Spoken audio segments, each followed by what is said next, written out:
안녕하세요. 미국 주식 이슈워치입니다. 네, 안녕하세요.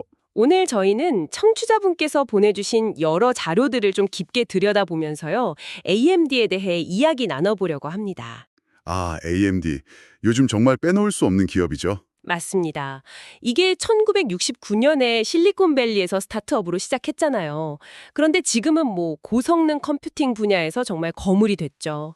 네, 반세기 넘는 시간 동안 정말 많은 변화와 성장이 있었던 회사입니다. 그래서 오늘은 그 사업 현황부터 시작해서 재무 성과는 어떤지, 또 앞으로는 어떨 것 같은지 전망까지 좀 자세히 살펴보는 시간을 갖겠습니다. 좋습니다. 특히 그 보내주신 자료들 보니까 데이터 센터하고 AI 분야 성장이 엄청나더라고요. 이 부분을 중심으로 AMD가 어떻게 시장을 이끌고 있는지 구체적인 수치와 함께 보면 재밌을 것 같습니다. 네, 그 부분이 정말 하이라이트 같아요. 혁신적인 기술, 제품들 이런 걸로 시장을 어떻게 선도하고 있는지 좀 파헤쳐 봐야죠. 근데 또 빛이 있으면 그림자도 있듯이요. 마냥 좋은 이야기만 있는 건 아니더라고요. 자료들을 보면. 그렇죠. 어떤 면들이 좀 우려되시나요? 예를 들면 게이밍 부문이나 임베디드 부문은 좀 부진한 모습이 보이고요. 또 미중 무역 갈등 같은 거, 이런 지정학적 리스크 때문에 수출 통제 영향도 무시 못하잖아요. 맞아요. 그런 부분들. 네, 그리고 경쟁 환경도 점점 치열해지고 있고요. 인텔이나 엔비디아 같은 경쟁사들 움직임도 만만치 않으니까요. 이런 위험 요인들도 좀 균형 잡힌 시각으로 같이 봐야 할 것 같습니다. 좋습니다. 그럼 먼저 AMD라는 기업이 정확히 어떤 사업들을 하고 있는지부터 좀 짚고 넘어갈까요? 굉장히 오래된 기업인데 주요 사업 영역이 어떻게 되죠? 네, AMD는 정말 오랜 역사 동안 컴퓨팅 기술 발전에 기여해 왔는데요. 지금 현재 기준으로 보면 크게 네 가지 사업 부문으로 나눌 수 있습니다. 네 가지요? 네, 데이터 센터, 클라이언트, 게이밍, 그리고 임베디드 이렇게 네 개입니다. 데이터 센터, 클라이언트, 게이밍, 임베디드. 익숙한 이름들이네요. 그렇죠. 각 부분별로 또 강력한 브랜드들을 가지고 있잖아요. 뭐 예를 들면 라이젠, 에픽, 라데온 같은 것들이요. 네네, 들어봤어요. PC나 그래픽카드, 서버 CPU 이런 데 다 들어가는 이름들이죠. 맞습니다. 그래서 이 브랜드들을 기반으로 해서 데스크톱 PC, 노트북, 서버, 게임 콘솔 뭐 이런 아주 다양한 시장에서 영향력을 계속 확대하고 있는 거죠. 특히 고성능 컴퓨팅, HPC하고 그래픽 기술 분야에서는 정말 리더십이 돋보입니다. 그런데 이렇게 제품 포트폴리오가 넓고 다양한 시장을 공략하면 운용하는 게 좀 복잡할 수도 있겠어요. 네, 그럴 수 있죠. 그래서 그런지 흥미로운 점이 하나 있는데요. 2025 회계연도부터는 사업 부문을 좀 재편할 계획이라고 합니다. 제 편이요. 어떻게 바뀌나요? 지금 4개 부문이잖아요. 여기서 클라이언트 부문하고 게이밍 부문을 하나로 합친다고 해요. 그래서 총 3개 부문, 그러니까 데이터 센터, 클라이언트 앤 게이밍 통합 부문, 그리고 임베디드 이렇게 3개로 운영할 예정입니다. 클라이언트랑 게이밍을 합친다. 이게 어떤 의미가 있을까요? 사업 효율화? 네, 표면적으로는 그렇게 볼 수 있겠죠. 사업 효율화 노력의 일환이다. 뭐 이렇게요. 그런데 사실 클라이언트, 그러니까 PC 쪽 시장하고 게이밍 콘솔 시장은 특성이 좀 다르거든요. 이걸 합쳤을 때 정말 시너지가 날 수 있을지, 아니면 오히려 한쪽의 부진이 다른 쪽에 좀 안 좋은 영향을 주지는 않을지, 이런 부분은 앞으로 좀 지켜봐야 할 것 같습니다. 각 사업 부문 간의 시너지 창출과 또 균형 있는 성장, 이게 계속 과제가 될 거예요. 그렇군요. 사업 구조 개편도 주목해 볼 만한 포인트네요. 자, 그럼 이제 가장 뜨거운 분야죠. 데이터 센터 부문 이야기부터 좀 본격적으로 해볼까요? 와, 이쪽 성장은 정말 입이 떡 벌어지던데요. 네, 맞아요. 정말 AMD 성장의 핵심 동력이라고 할 수 있죠. 숫자로 보면 확 와닿는데요. 2024년 한 해 매출이 무려 126억 달러였어요. 126억 달러요? 와, 네. 근데 이게 전년도, 그러니까 2023년하고 비교하면 94%나 급증한 수치입니다. 거의 2배 가까이 성장한 거죠. 94% 성장. 와, 정말 엄청나네요. 뭐가 이렇게 성장을 이끌었을까요? 이건 크게 2가지 제품 덕분이라고 볼 수 있습니다. 하나는 서버용 CPU인 에픽, EPYC 프로세서고요. 다른 하나는 AI 가속기 역할을 하는 인스팅트 GPU입니다. 이 두 제품 판매가 정말 폭발적으로 늘어난 거죠. EPYC CPU랑 인스팅트 GPU. 서버랑 AI 쪽 핵심 제품들이군요. 그렇죠. 이 성장세가 2025년 들어서도 계속 이어지고 있어요. 2025년 1분기 실적을 보면 데이터 센터 부문 매출이 37억 달러를 기록했거든요. 1분기에 37억 달러? 이것도 높은 거 아닌가요? 네, 이게 작년 같은 기간, 그러니까 2024년 1분기랑 비교하면 57%나 성장한 겁니다. 여전히 엄청난 성장세죠. 와, 정말 대단하네요. 특히 그 서버 CPU 시장에서 AMD 약진이 눈부시다고 하던데요. 인텔의 아성을 위협한다, 뭐 이런 이야기까지 나오고요. 네, 맞아요. 그 점유율 변화를 보면 정말 드라마틱합니다. 불과 몇 년 전인 2017년만 해도 AMD의 서버 CPU 시장 점유율은 거의 0%에 가까웠어요. 거의 존재감이 없었죠. 0%요? 와, 그랬었군요. 네. 그런데 그 이후로 EPYC 프로세서 성능이 계속 개선되고 시장에서 좋은 평가를 받으면서 점유율이 꾸준히 올랐습니다. 그래서 2025년 1분기 기준으로 보면 서버 CPU 시장 점유율이 무려 39.4%까지 치솟았어요. 39.4%. 거의 40%에 육박하네요. 정말 인텔 입장에서는 엄청난 위협이겠는데요. 그렇죠. 수십 년간 인텔이 거의 독점하다시피 했던 시장인데 AMD가 이렇게 빠르게 점유율을 높여가고 있는 겁니다. 그리고 또 하나, AI 가속기 시장, 이쪽도 빼놓을 수 없잖아요. 엔비디아가 거의 장악하고 있는 시장인데 AMD도 도전장을 내밀고 있죠? 네, 그렇습니다. 2024년에 AMD가 AI 가속기, 그러니까 인스팅트 GPU 판매로 벌어들인 매출이 50억 달러 정도 됩니다. 50억 달러? 이것도 적은 규모는 아니네요. 물론 아직 엔비디아에 비하면 작지만 AMD도 이 시장을 굉장히 중요하게 보고 투자를 늘리고 있어요. 특히 곧 출시될 MI350 시리즈라는 신제품에 대한 기대가 큽니다. 이걸로 엔비디아의 최신 제품들과 본격적으로 경쟁하겠다는 거죠. MI350 시리즈요? 성능이 얼마나 나올지 궁금하네요. 네, 시장에 관심이 아주 높습니다. 그리고 또 하나 긍정적인 소식은 최근에 미국 정부의 중국 수출 통제가 좀 완화될 가능성이 있다는 이야기가 나오고 있어요. 아, 그 수출 통제 문제요? 그게 좀 발목을 잡았었죠. 네, 맞아요.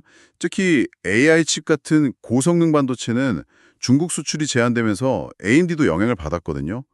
만약 이게 좀 완화된다면 하반기에는 추가적인 매출을 기대해 볼 수도 있겠죠. 와, 데이터 센터 쪽은 정말 긍정적인 이야기가 많네요. 성장률도 높고 점유율도 오르고 신제품 기대감에 규제 완화 가능성까지. 네, 숫자만 보면 정말 과목할 만한 성장인 건 분명합니다. 94% 성장, 57% 성장 이런 숫자들은 정말 대단하죠. 이게 가능했던 배경에는 아까 말씀드린 EPYC CPU의 꾸준한 약진도 있지만 역시 그 AI 가속기, 인스팅트 GPU 수요 폭발이 결정적이었어요. 특히 클라우드 기업들이 AI 모델 학습이나 추론을 위해서 GPU를 대량으로 구매하고 있으니까요. 네, AI 열풍의 최대 수혜 분야 중 하나죠. 그렇죠. 그런데 이런 엄청난 성장세가 과연 계속될 수 있을까? 여기에 대해서는 좀 신중하게 생각해 볼 필요가 있습니다.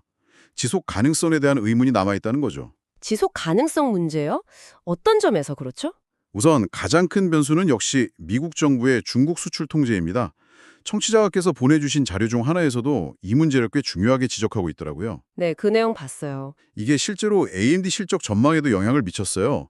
원래 2025년 인스팅트 GPU 매출 전망치가 76억 달러 정도였는데 이 수출 통제 때문에 61억 달러 수준으로 하향 조정되기도 했습니다. 15억 달러나 깎인 거죠. 아, 꽤 큰 폭으로 하향 수정됐네요. 네, 물론 아까 말씀드린 것처럼 최근에 규제가 좀 완화될 수 있다는 기대감이 있긴 합니다만 이건 아예 확정된 게 아니잖아요. 여전히 불확실성이 큰 상황이고 또 언제든 다시 강화될 수도 있는 거고요. 미중 관계라는 게 워낙 예측하기 어려우니까요. 그렇네요. 규제 환경 변화는 정말 큰 리스크 요인이죠. 그리고 또 하나는 역시 경쟁입니다. 엔비디아와의 경쟁은 앞으로 더욱더 치열해질 수밖에 없어요. 엔비디아도 계속해서 더 강력한 신제품을 내놓고 있고 시장 지배력을 유지하려고 할 테니까요. AMD가 MI300으로 얼마나 따라잡을 수 있을지는 아직 미지수입니다. 네, 엔비디아의 벽이 워낙 높긴 하죠. 그렇죠. 그래서 지금 같은 90%대, 50%대 초고속 성장을 계속해서 유지하기는 현실적으로 어렵다고 봐야 합니다. 성장률은 점차 둔화될 가능성이 높다는 거죠. 이런 외부 환경 변화, 규제 불확실성, 경쟁 심화 등을 고려하면 마냥楽관하기는 어렵다는 겁니다. 확실히 그런 위험 요인들도 충분히 고려해야겠네요. 자, 그럼 다음으로 클라이언트 부문으로 넘어가 볼까요? 우리가 흔히 쓰는 PC 관련 사업이죠. 이쪽은 어떤가요? 클라이언트 부문도 상당히 좋습니다.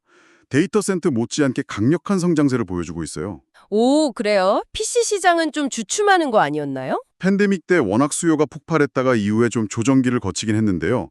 2024년 기준으로 보면 AMD 클라이언트 부분 매출이 71억 달러를 기록했습니다. 71억 달러? 이것도 꽤 큰데요? 네, 근데 이게 전년 대비 52%나 증가한 수치입니다. 52%요? PC 쪽도 성장이 엄청났네요. 네, 그리고 2025년 1분기에도 이 성장세가 이어져서요. 1분기 매출이 23억 달러였는데 이건 전년 동기 대비 무려 68%나 성장한 겁니다. 와, 68% 성장? 정말 대단한데요? 이건 뭐 덕분인가요? 이건 역시 AMD의 강력한 무기죠. 라이젠 프로세서에 대한 수요가 폭발적으로 늘어난 덕분입니다. 데스크톱용이든 노트북용이든 라이젠 프로세서가 성능이나 효율성 면에서 좋은 평가를 받으면서 소비자들이 많이 찾고 있는 거죠. 아, 라이젠 CPU. 확실히 요즘 평이 좋더라고요. 네, 그래서 시장 점유율도 꾸준히 오르고 있습니다. 2024년 4분기 기준으로 보면 데스크톱 CPU 시장에서 유닛 기준 점유율이 27.1% 정도 되고요. 노트북 같은 모바일 CPU 시장에서는 23.7% 정도를 차지하고 있습니다. 꽤 많이 올라왔네요. 특히 그 노트북 시장 점유율이 인상적인데요. 그렇죠? 예전에는 인텔 천하였는데 라이젠이 나오면서 판도가 많이 바뀌었죠. 그리고 또 하나 주목할 점은 AMD가 AI PC 시대를 좀 앞서가고 있다는 인상을 준다는 겁니다. AI PC요? 요즘 많이 나오는 이야기인데 AMD가 선두주자라는 건가요? 네, 그런 움직임을 보이고 있어요. 이미 2023년에 NPU, 그러니까 Neural Processing Unit, 신경망 처리 장치라고 하죠. 이게 칩 안에서 AI 연산을 담당하는 부분인데 이걸 탑재한 라이젠 프로세서를 업계 최초로 출시했었어요. 아, 벌써 작년이네요. 빠르네요. 네, 그리고 2024년에는 그 NPU 성능을 무려 5배나 향상시킨 제품을 내놓았죠. AI 기능을 PC에서 더 원활하게 돌릴 수 있도록 계속 기술 개발을 하고 있는 겁니다. 5배 향상이라 체감이 클 것 같은데요. 그렇죠. 그리고 곧 출시될 예정인 라이젠 AI 맥스 프로 시리즈라는 신제품이 있는데요. 이걸 통해서 AI PC 시장에서의 리더십을 더욱 공고히 하겠다는 전략입니다. 라이젠 AI 맥스 프로 시리즈. 이것도 기대되네요. 클라이언트 부문도 분위기가 아주 좋은데요. 네, 선점률도 높고 점유율도 오르고 특히 AI PC라는 새로운 트렌드를 주도하려는 모습은 분명 긍정적입니다. 그런데 여기서도 좀 짚어볼 점은 있어요. 아, 또 어떤 점이 있을까요? PC 시장 자체의 특성을 좀 봐야 하는데요. 이 PC 시장이라는 게 본질적으로 경기를 많이 타는 대표적인 사이클 산업이라는 점을 잊으면 안 됩니다. 아, 사이클 산업이요? 그러니까 호황과 불황이 좀 주기적으로 반복된다는 거죠? 네, 맞아요. 경기가 좋으면 사람들이 PC를 많이 사지만 경기가 안 좋으면 가장 먼저 소비를 줄이는 품목 중 하나가 또 PC거든요. 그래서 지금 보이는 이런 높은 성장세가 과연 언제까지 이어질 수 있을지는 누구도 장담하기 어렵습니다. 또다시 조정기가 올 수도 있는 거죠. 그렇겠네요. 지금은 좋지만 언제든 꺾일 수 있다. 그렇죠. 그리고 아까 말씀드린 AI PC. 이게 시장의 새로운 성장 동력이 될 잠재력은 분명히 있습니다. 그런데 이게 정말로 소비자들에게 얼마나 빠르게 그리고 얼마나 넓게 받아들여질지는 아직 좀 미지수예요. AI PC가 아직은 좀 생소하긴 하죠. 네. AI 기능이 있으면 뭐가 그렇게 좋은데? 라는 질문에 소비자들이 확실하게 답을 느끼고 지갑을 열어야 하는데 아직은 그 정도 파급력까지는 아닌 것 같거든요. 좀 더 시간이 필요할 수 있습니다. 킬러 앱 같은 게 나와야 할까요? 그럴 수도 있겠죠. 그리고 또 경쟁사 이야기를 안 할 수가 없는데 인텔 역시 이 AI PC 시장에 정말 총력을 기울이고 있습니다. AMD가 먼저 치고 나갔지만 인텔도 곧바로 따라붙어서 아주 공격적으로 신제품을 내놓고 마케팅을 하고 있어요. 경쟁은 앞으로 더욱 치열해질 수밖에 없다는 거죠. 네, 인텔도 가만히 있지는 않겠죠. 클라이언트 부문도 마냥 장밋빛만은 아니군요. 네, 현재 성과는 좋지만 시장의 본질적인 변동성이나 AI PC의 불확실성, 그리고 경쟁 심화 같은 부분들을 고려하면 역시 신중한 접근이 필요해 보입니다. 알겠습니다. 자, 이렇게 잘 나가는 분야가 있는가 하면 좀 주춤하는 곳도 있다고 아까 말씀하셨죠? 게이밍 부문은 상황이 좀 안 좋다고 들었는데요. 네, 맞아요. 게이밍 부문은 상당히 좀 우려스러운 상황이라고 할 수 있습니다. 실적이 꽤 안 좋게 나왔어요. 얼마나 안 좋았나요? 2024년 한 해 동안 게이밍 부문 매출이 26억 달러였는데요. 이게 전년 대비 무려 58%나 급감한 수치입니다. 58% 급감. 와, 이건 정말 충격적인데요. 반토막 이상이네요. 네, 그렇죠. 근데 이게 끝이 아니고요. 2025년 1분기에도 하락세가 계속 이어졌습니다. 1분기 매출이 5억 6,300만 달러 정도였는데 이것도 전년 동기 대비 59%나 감소한 거예요. 1분기에도 59% 감소. 거의 60% 가까이 줄었네요. 도대체 이유가 뭔가요? 게임 시장이 안 좋은 건가요? 게임 시장 전체가 안 좋다기보다는요. AMD 게이밍 부문의 특수성 때문에 그렇습니다. 주된 이유는 게임 콘솔, 예를 들면 플레이스테이션이나 엑스박스 같은 거 있잖아요. 여기에 들어가는 세미 커스텀 칩 판매가 크게 줄었기 때문입니다. 아, 콘솔용 칩 판매 감소요. 왜 줄어든 거죠? 이건 소위 말하는 콘솔 사이클 때문인데요. 지금 우리가 사용하는 플레이스테이션 5나 엑스박스 시리즈 XS 같은 현 세대 콘솔들이 출시된 지 이제 시간이 꽤 지났잖아요. 네, 그렇죠. 매년 됐죠? 네. 그러다 보니까 이제 초기 구매 수요가 어느 정도 충족되고 시장이 좀 성숙기에 접어든 겁니다. 자연스럽게 콘솔 판매량 자체가 예전 같지 않고 거기에 들어가는 칩 수요도 줄어드는 거죠. AMD 게이밍 부문 매출에서 이 세미 커스텀 칩이 차지하는 비중이 꽤 크거든요. 아하, 그렇군요.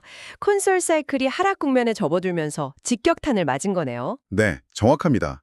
그래서 이 게이밍 부문 실적은 앞으로도 이런 콘솔 사이클에 따라서 변동성이 꽤 클 수 있다는 점을 좀 유의해야 합니다. 그럼 AMD는 그냥 손 놓고 보고만 있는 건가요?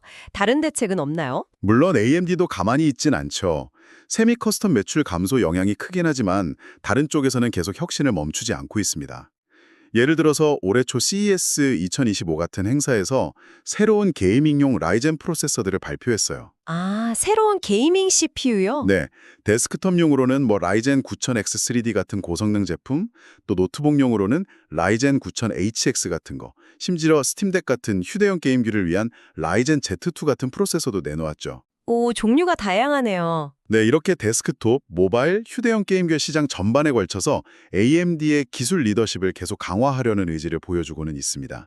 라데온, 그래픽카드 신제품도 꾸준히 내놓고 있고요. 그럼 이런 신제품들이 콘솔 쪽 부진을 좀 만회해 줄 수 있을까요? 단기적으로는 쉽지 않아 보입니다. 물론 PC 게이밍 시장 자체는 계속 성장하고 있고 AMD의 제품 경쟁력도 좋지만 콘솔용 세미 커스텀 칩 매출 감소폭이 워낙 커서 이걸 완전히 상쇄하기는 좀 어려울 수 있어요. 그래서 게이밍 부분은 당분간 좀 실적 면에서는 어려운 시기를 보낼 가능성이 있습니다. 일시적인 사이클 조정이라고 볼 수도 있지만 회복까지는 시간이 좀 걸릴 수 있다는 거죠. 알겠습니다. 게이밍 부문은 좀 더 지켜봐야겠네요. 그럼 마지막 남은 사업 부문이죠? 인베디드 부문은 어떤가요? 여기도 상황이 비슷했나요? 네, 안타깝게도 인베디드 부문 역시 부진을 면치 못했습니다. 게이밍만큼은 아니지만 여기도 실적이 꽤 안 좋았어요. 인베디드도요? 여기는 좀 안정적일 줄 알았는데. 2024년 인베디드 부문 매출이 36억 달러였는데요. 이게 전년 대비 33% 감소한 수치입니다. 33% 감소. 여기도 타격이 컸네요. 네.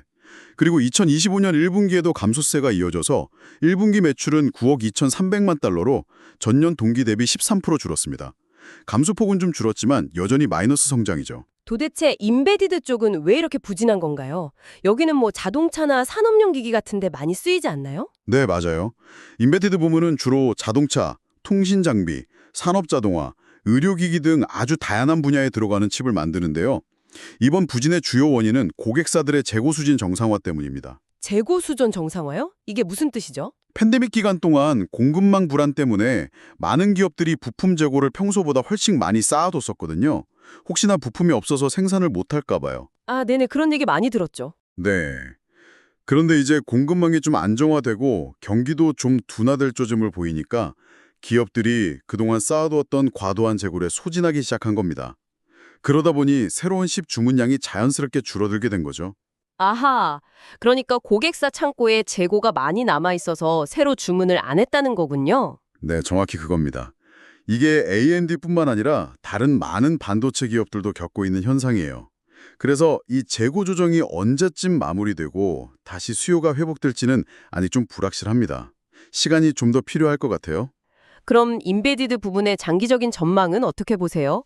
재고 조정이 끝나면 다시 좋아질 수 있을까요? 네, 장기적으로 보면 인베디드 시장 자체의 성장 잠재력은 여전히 유효하다고 봅니다. 왜냐하면 이 부문은 정말 다양한 산업에 걸쳐 있거든요. 아까 말씀드린 자동차만 해도 점점 더 많은 반도체가 들어가고 있고 통신 쪽도 5G나 6G로 넘어가면서 고성능 칩 수요가 늘어날 거고요. 산업 자동화나 AI, 엣지 컴퓨팅 같은 분야도 계속 성장할 거고요. 네, 적용 분야가 워낙 넓으니까요. 그렇죠. 그리고 AMD는 이 인베디드 시적에 필요한 CPU, GPU뿐만 아니라 FPGA나 SoC 같은 다양한 제품 포트폴리오를 갖추고 있어요. 특히 자일링스를 이수하면서 FPGA 분야에서 강력한 경쟁력을 확보했죠. 아, 맞다. 자일링스 인수했었죠. 네. 그래서 이런 다양한 제품들을 가지고 광범위한 시장에 솔루션을 제공할 수 있다는 게 강점입니다. 따라서 고객사들의 재고 조정이라는 일시적인 요인만 좀 지나가면 장기적으로는 다시 성장 궤도에 오를 수 있을 거라고 봅니다. 다만 그 시기가 언제가 될지는 좀 더 지켜봐야겠죠. 알겠습니다. 인베디드 부문도 단기적인 어려움은 있지만 장기 성장성은 유효하다. 이렇게 정리할 수 있겠네요. 자, 그럼 지금까지 각 사업 부문별 현황을 자세히 살펴봤는데요. 이걸 종합해서 2025년 1분기 전체 실적을 한번 정리해보죠. 아까 잠깐 언급됐지만 결과가 꽤 좋았다고요? 네, 맞습니다. AMD의 2025년 1분기 전체 실적은 시장의 예상을 뛰어넘는 아주 인상적인 결과였습니다. 오, 구체적으로 어땠나요? 우선 매출이 74억 달러를 기록했어요. 시장 분석가들이 예상했던 컨센서스가 한 71억 3천만 달러 정도였는데 이걸 꽤 큰 폭으로 상회한 거죠. 74억 달러, 예상치를 넘었군요. 성장률은 어땠나요? 전년 동기, 그러니까 2024년 1분기와 비교하면 36%나 성장한 수치입니다. AMD 역사상 최고의 1분기 실적을 달성한 거예요. 와, 역대 최고 1분기 실적 대단하네요. 이익은 어땠어요? 이익 측면에서도 좋았습니다. BGAAP 기준으로 보면 순이익하고 주당 순이익 EPS가 각각 55%나 증가했어요. 이것도 시장 예상치를 넘어선 결과입니다. EPS가 0.96달러를 기록했는데 예상치는 0.94달러 정도였거든요. 순이익도 55% 증가, 매출 성장률보다 더 높네요. 수익성도 좋아졌다는 뜻인가요? 네, 맞습니다. 마진율도 개선됐어요. BGAAP 기준 총마진율, 그로스 마진이 54%를 기록했습니다. 이것도 꽤 높은 수준이죠. 54% 마진율. 역시 데이터 센터랑 클라이언트 부문이 잘 나가니까 전체 실적을 견인했네요. 네, 정확합니다. 앞서 살펴봤듯이 데이터 센터 부문의 폭발적인 성장과 클라이언트 부문에서 라이젠 프로세서 판매 호조가 이런 좋은 실적을 만들어낸 핵심 동력이었죠. 게이밍과 인베디드 부문의 부진을 충분히 상쇄하고도 남을 만큼요. 실적 발표 후에 시장 반응은 어땠나요? 주가에도 긍정적인 영향이 있었겠죠? 네, 실적 발표 후에 주가도 꽤 긍정적인 반응을 보였습니다. 예상치를 뛰어넘는 실적과 특히 데이터 센터 부문의 강력한 성장이 투자자들에게 좋은 인상을 준 거죠. UBS 같은 여러 투자은행의 애널리스트들도 AMD의 목표 주가를 상향 조정하기도 했고요. 오, 목표 주가 상향 조정까지 시장이 AMD의 펀더멘탈과 성장 잠재력을 인정하고 있다는 증거로 볼 수 있겠네요. 네, 그렇게 해석할 수 있습니다. 전반적으로 아주 성공적인 1분기였다고 평가할 수 있죠. 하지만 여기서도 또 조금 다른 각도에서 볼 필요는 있어요. 아, 또 주의할 점이 있나요? 1분기 실적은 정말 좋아 보이는데요. 네, 물론 시장 예상치를 상회하고 전년 동기 대비 크게 성장한 것은 분명히 긍정적인 시그널입니다.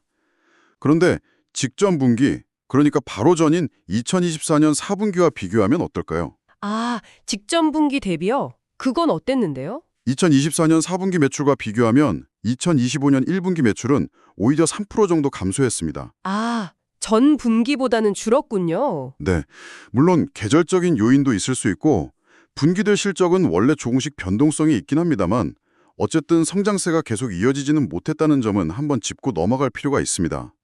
그러네요. 계속 우상향만 하는 건 아니군요. 그리고 앞서 계속 말씀드렸던 게이밍과 인베디드 부문의 부진이 전체 실적에 계속 부담을 주고 있다는 점도 간과해서는 안 됩니다. 이 두 부문의 매출 감소폭이 워낙 컸기 때문에 만약 데이터 센터나 클라이언트 쪽 성장이 조금이라도 둔화된다면 전체 실적이 예상보다 안 좋아질 수도 있는 구조인 거죠. 네, 두 개 부문이 너무 잘해서 가려져 있긴 했네요. 그렇죠. 그리고 또 하나, 1분기 실적 발표 때 AMD 경영진이 언급했던 내용 중에 중국 수출 통제와 관련된 불확실성이 여전하다는 내용이 있었습니다.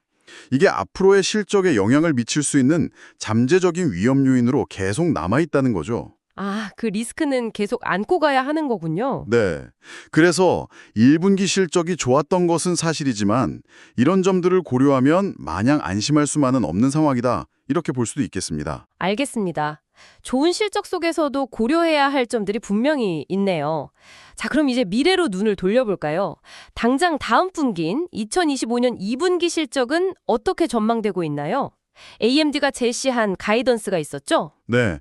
AMD는 1분기 실적을 발표하면서 2분기 실적 가이던스도 함께 제시했습니다. 어떻게 예상하고 있던가요? 1분기처럼 좋을까요? 매출 가이던스로는 약 74억 달러를 제시했어요. 여기에 플러스 마이너스 3억 달러 정도의 변동폭을 뒀고요. 74억 달러면 1분기랑 거의 비슷한 수준이네요. 네, 그렇죠. 1분기 실적이 74억 달러였으니까 2분기에도 비슷한 수준의 매출을 예상하고 있는 겁니다. 이게 전년 동기, 즉 2024년 2분기와 비교하면 약 27% 정도 증가하는 수치예요. 아, 전년 동기 대비로는 27% 증가. 이것도 나쁜 수치는 아닌데요? 시장 컨센서스랑은 비교하면 어떤가요? 네, 이 가이던스는 현재 애널리스트들의 컨센서스와도 거의 부합하는 수준입니다. 시장에서도 대략 이 정도를 예상하고 있었다는 거죠. 그럼 2분기에도 견조한 성장을 이어갈 거라고 기대해 볼 수 있겠네요. 어떤 부분이 성장을 이끌 거라고 보나요? 역시 데이터 센터 부문이 핵심적인 역할을 할 것으로 예상됩니다. 새로운 서버 CPU인 이픽2린 프로세서 출시가 임박했고 AI 가속기인 인스팅트 MI300X GPU에 대한 수요도 계속 강할 것으로 보이니까요. A인베스트 같은 분석기관에서는 2분기 데이터 센터 매출을 약 33억 달러 정도로 예측하고 있는데 이게 전년 동기 대비 16.7% 정도 성장하는 겁니다. 데이터 센터는 여전히 든든하군요. 다른 부문은요? 클라이언트랑 게이밍은 이제 합쳐졌죠? 네, 2분기부터는 클라이언트 및 게이밍 통합 부문으로 실적이 발표될 텐데요. 이쪽도 꽤 높은 성장이 기대됩니다. 라이젠 프로세서 수요가 꾸준하고 또 새로운 게이밍 제품들 출시 효과도 있을 거고요. 특히 데일 같은 주요 PC 제조사들과의 파트너십도 강화하고 있어서 긍정적입니다. A인베스트 예측으로는 이 통합 부문 매출이 25억 달러 정도로 전년 동기 대비 무려 69.3%나 성장할 것으로 보고 있어요. 와, 클라이언트 게이밍 통합 부문 성장률이 69%요. 엄청난데요. 게이밍 부진 우려가 있었는데. 네, 아마도 클라이언트 쪽의 강한 성장세가 게이밍 쪽 부진을 상쇄하고도 남을 만큼 클 것으로 예상하는 것 같습니다. 그리고 장기적으로 보면 아까 말씀드린 AI 가속기 신제품, MI35 시리즈 출시와 AI PC 시장에서의 리더십 유지 여부가 계속 중요한 성장 동력이 될 거고요. 네, AI 관련 모멘텀은 계속 유효하군요. 2분기 전망도 전반적으로는 긍정적으로 들리는데요. 네, 매출 성장 전망 자체는 나쁘지 않습니다. 전년 동기 대비 27% 성장 예상이고 특히 데이터 센터와 클라이언트 게이밍 통합 부문의 성장세는 확실히 긍정적인 부분이죠. 그런데 여기서 또 문제가 되는 부분이 있습니다. 바로 수익성 측면이에요. 수익성이요? 아까 1분기 마진율은 좋았잖아요. 2분기는 다른가요? 네, 그게 좀 우려되는 부분입니다. AMD 스스로 제시한 2분기 비개폐 기준 총 마진율 전망치가 43%입니다. 43%요? 1분기가 54%였는데 엄청나게 떨어지는 거네요. 왜 그런 거죠? 이게 바로 아까 잠깐 언급했던 중국 수출 통제와 관련된 문제입니다. 이것 때문에 약 8억 달러 규모의 충당금을 2분기에 반영할 예정이라고 해요.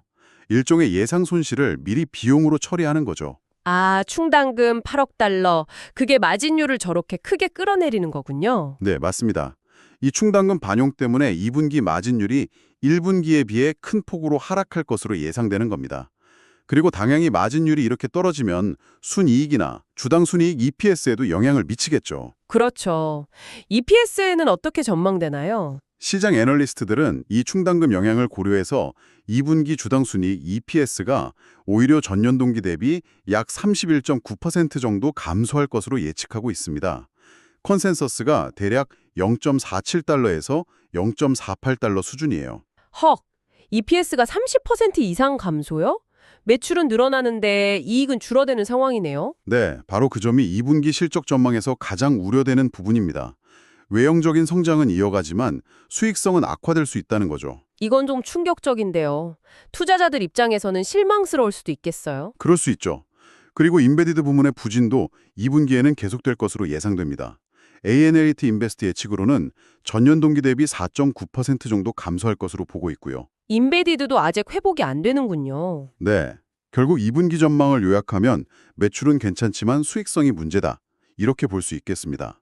그리고 여전히 규제 환경의 불확실성이나 경쟁 심화 같은 과제들은 AMD가 계속해서 극복해야 할 부분이고요. 대해서 깊이 파고들어 봤는데요. 이제 슬슬 마무리를 해볼까요?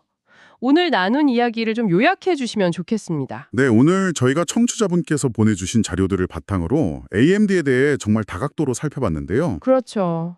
좋은 점도 많았고 또 우려되는 점들도 있었고요. 먼저 긍정적인 측면을 요약해보자면 역시 데이터 센터와 AI라는 이 두 개의 고성장 분야에서 AMD가 강력한 리더십을 보여주고 있다는 점입니다. EPI CPU의 꾸준한 시장 점유율 확대와 인스팅 GPU를 통한 AI 시장 공략이 아주 인상적이죠. 네, 그 부분이 가장 핵심적인 성장 동력이었죠. 그리고 클라이언트 부문에서도 라이젠 프로세서의 성공과 함께 AI PC라는 새로운 시장을 선점하려는 노력이 돋보였습니다.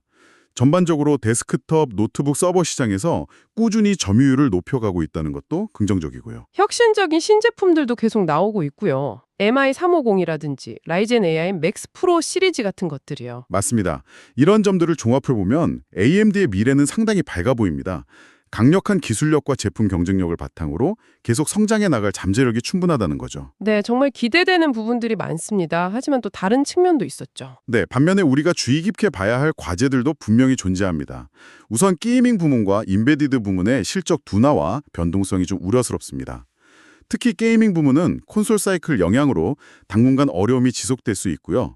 인베디드 부문은 고객사 재고 조정이 언제 끝날지 불확실하죠. 네, 이 두 부문의 부진이 좀 발목을 잡는 모습이었어요. 그리고 외부적인 요인으로는 역시 미중 기술 패권 경쟁에 따른 수출 공제 리스크를 떼놓을 수 없습니다. 이게 당장 2분기 수익성에도 영향을 미치는 것처럼 앞으로도 계속 불확실성으로 작용할 수 있습니다. 경쟁 환경도 만만치 않고요. 그렇죠. 데이터 센터에서는 엔비디아와 클라이언트에서는 인텔과의 경쟁이 점점 더 치열해지고 있습니다. 이 경쟁에서 계속 우위를 점하기 위한 끊임없는 기술 개발과 투자가 필요하겠죠. 마지막으로 매크로 경제, 그러니까 전반적인 경기 상황의 불확실성도 무시할 수 없는 요인이고요. 확실히 해결해야 할 과제들도 만만치 않네요. 네. 특정 부문, 그러니까 데이터 센터와 클라이언트의 눈부신 성장이 다른 부문의 어려움을 상당 부분 가려주고 있는 형국이지만 장기적으로는 좀 더 전반적인 균형 성장이 필요해 보입니다. 네, 오늘 이야기를 종합적으로 정리해보면 AMD는 데이터 센터와 클라이언트라는 아주 강력한 성장 엔진을 가지고 인상적인 실적을 보여주고 있습니다.